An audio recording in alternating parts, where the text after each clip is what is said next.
Be happy with these reviews because these are knackering. These are making me so knackered. Anyway, the 14XX or 1400 class, whichever you want to say, by Hornby. This is, I believe, one of their earlier models, but mine has had a slight modification to it as the traction tyre came off. Well, both traction tyres came off. It does run a bit smoother, but it's still quite jittery. But these models, should I say, of the 14XXs are quite jittery. So, the 1400 class was built by the Great Western Railway, and it was originally made for branch line passenger work and was classified as a 48XX class or a 4800 class, and when it was introduced in 1932 and renumbered in 1946. So they were originally 4800 classes, and then they started calling them the 4800s, and then they started calling them the 1400s, or the 14XX. Although credited to Collett, the design dated back to 1868 with the introduction of the George Armstrong 517 class. They were built at Swindon Works. They were built between 1932 and 1936. 75 were produced. They were an 042 design. That's really about it. So I'm going to pause it so I can find some information on 1464. Right, so I've pulled up the information on it. Its Great Western number was 1464. For those of you who don't know, they didn't change any of the numbers really when they went into British Railways, any of the Great Western locomotives. However, LMS, Southern and LNER engines all changed their numbers. The designer was Collett. It was built on the 29th of February 1936. It was built at Swindon Works. Its original shed was 85B, which was Gloucester Horton Road, but its last shed was 82C Swindon, which I believe is on the front of it now. Disposal details is Cashmore's Newport. It was cut up and it was disposed on the 31st of October 1960. So really, I don't know how well it fits in with my layout, as it's 1960 onwards really. So I don't run it all that often really, just because of how stuttery it is, but anyway. So the livery, I don't know if this was the actual livery, because it does seem to be kind of, I believe this was the kind of colour it was painted in with Great Western, and it just seems to have a lake crest put on it. So I don't know whether Hornby's just kind of cheating or whether this was the livery it was in, because even the Airfix models have like a darker green, like the Brunswick green kind of colour. So I don't know if this is the correct livery. But anyway, you have rivets everywhere. Has a good amount of underframe detail. So you have the axle boxes, the suspension, I believe that is. Sanders, the steps. You even have a pipe going all the way along the running board, down to the back there, and then another one on the other side. There we go.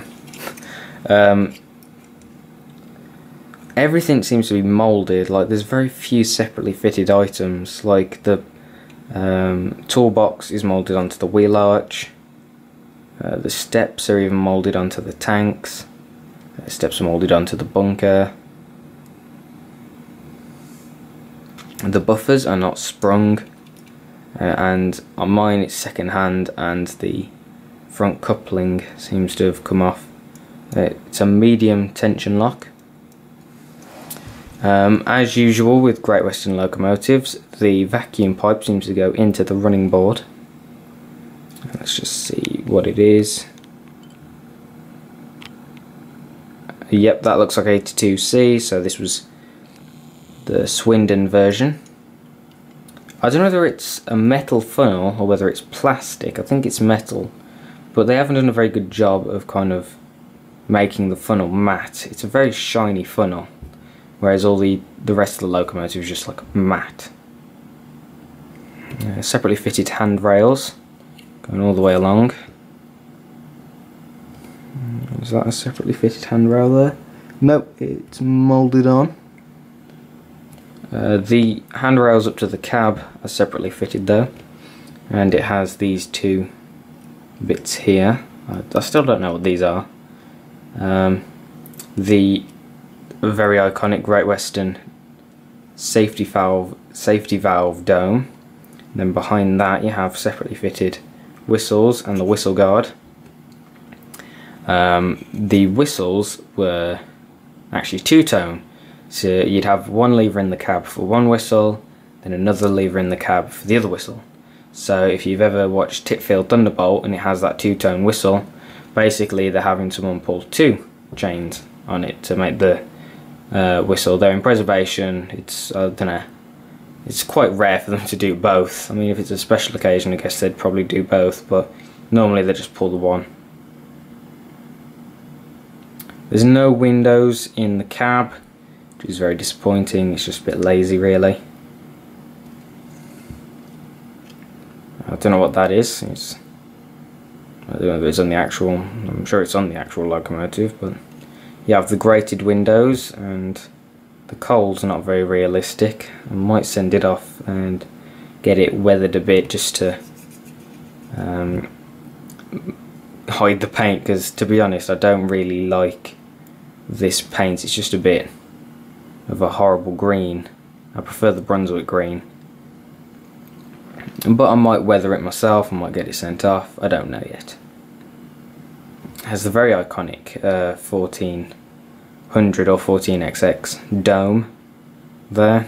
It's a very big dome. The back wheels seem to be on a suspension, as they do bounce quite a bit.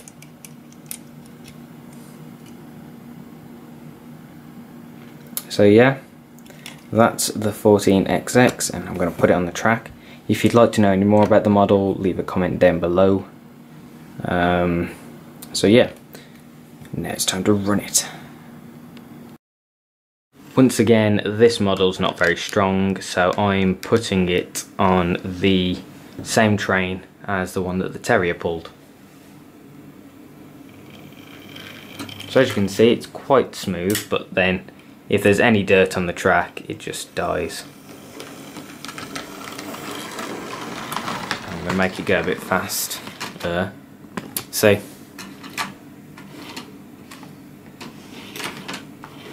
It's not a very...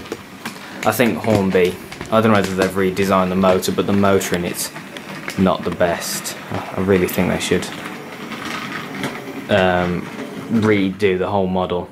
And there you go, it's stopped on the point up there.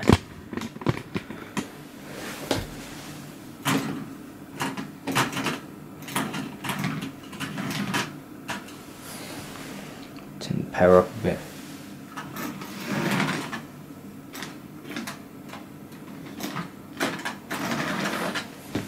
Right, so it seems I'm having some trouble with this engine, so I don't know how much I'm going to be able to film of it running.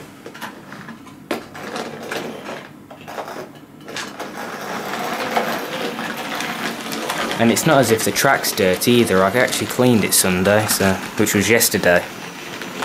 So if I make it go a bit faster, it should run, hopefully. I don't think it'd normally go this fast.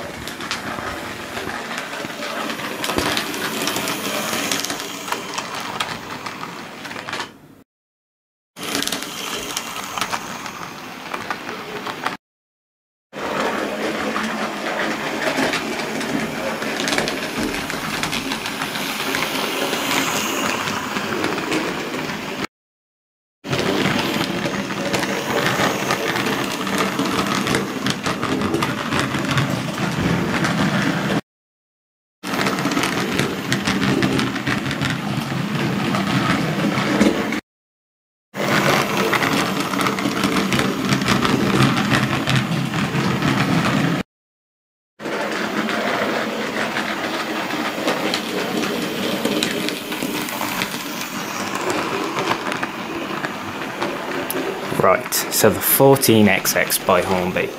Would I recommend it? Well, this version, no, I would not. The detail is very basic. The livery is quite a horrible colour, to be honest, and I don't know if that's the actual livery it was in, or whether that was the correct colour, but it does look very off.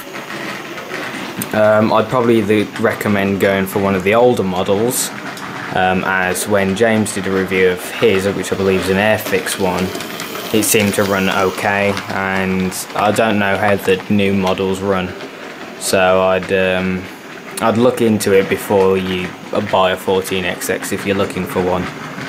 So yeah, I hope you've enjoyed this series of reviews that I've done today, and goodbye.